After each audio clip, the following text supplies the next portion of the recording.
Crystal Palace dinosaurs. Crystal Palace. Paleontology was in its infancy when Benjamin Waterhouse Hawkins created the world's first ever dinosaur sculptures at Crystal Palace back in the 1850s. Let's say they were a good first effort.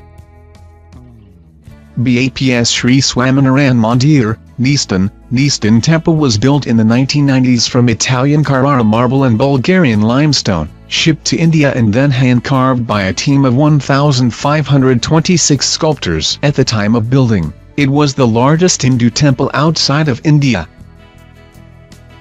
Horniman Museum and Gardens, Forest Hill. This 19th-century walrus is one of the most popular exhibits at Forest Hill's Horniman Museum and Gardens. In an era when few people had ever seen a living specimen, the overzealous taxidermist stuffed the walrus to monstrous proportions.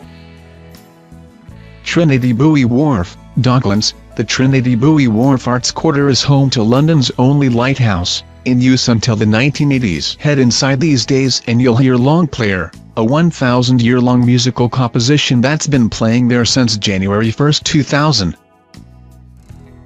The Prospect of Whitby, Wapping. At London's oldest riverside pub, The Prospect of Whitby, customers can sip a pint on the Thameside balcony under the shadow of a replica gallows that commemorates Execution Dock, which once stood in this area. Rivoli Ballroom, Brockley. One of the UK's few remaining intact 1950s-era ballrooms, the Rivoli in Brockley opens regularly to host cabaret evenings, jive parties and other events. The Troxy, Limehouse. The first feature this monster 3,520-seat Art Deco cinema screen was King Kong, back in 1933. Now it's an ultra-glamorous events space. God's Own Junkyard, Walthamstow. God's Own Junkyard, the former workshop of legendary sign-maker Chris Bracey, has been maintained by his family and is open to the public for sales, sign hire or general ogling.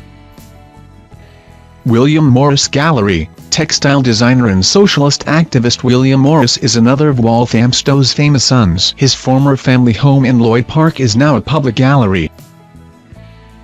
Eltham Palace and Gardens. Eltham. Swedish architect Rolf Engstromer designed Eltham Palace's supremely elegant Art Deco interiors, including the curved entrance hall with concrete dome skylight. The 1930s interiors contrast sharply with the palace's original medieval exterior and Great Hall. Tooele Road, Hampstead. Tooele Road was the home of renowned modernist architect Erno Goldfinger and his family for more than 40 years. It's open Wednesday to Sunday for guided tours. King Henry's Mound, Richmond. King Henry's Mound in Richmond Park is one of 8 protected views in London, offering uninterrupted views to St. Paul's Cathedral in the east of the city.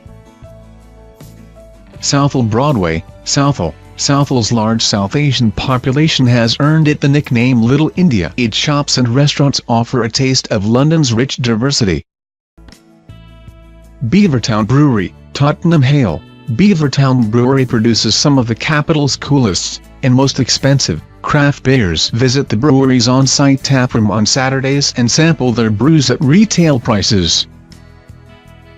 Rowan's Tenpinball, Finsbury Park. If you want craft beer, diner food and an impeccable hipster vibe, head to WC1's Bloomsbury Lanes. If you want pictures of Grolsch, an up-for-it local crowd and party tunes till 2:30 a.m., head to Rowan's.